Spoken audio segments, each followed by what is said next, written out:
आज ये अपनी छत पे आए हुए हैं हम लोग। अभी सुबह का टाइम हो रहा है, फजर के बाद तकरीबन 7 बजे का टाइम हो रहा है।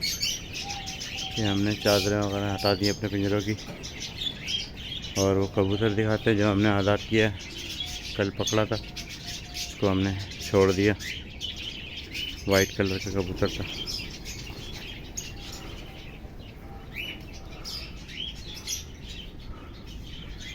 आज आया नहीं, और मेरे ख्याल से चले गया। वाइट कबूतर था, पकड़ा था हमने, छोड़ दिया।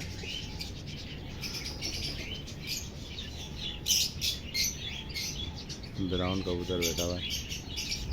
जंगली कबूतरों के साथ ये दूसरे कबूतर भी आ जाते हैं।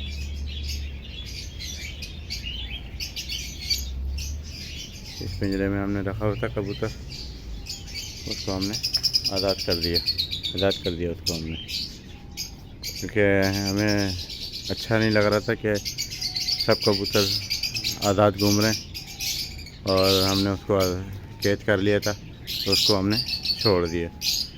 और वो मेरे ख्याल से अपनी जगह पे पहुंच गया होगा, जिसका था कबूतर उसको मिल गया होगा। ये छोटी सी वीडियो हमने बनाई कबूतर की आज़ादी के उस पर। आपको पसंद आए लाइक करें, शेयर करें, सब्सक्राइब करें। साजिद सुफियान बट। अस्सलाम वालेकुम।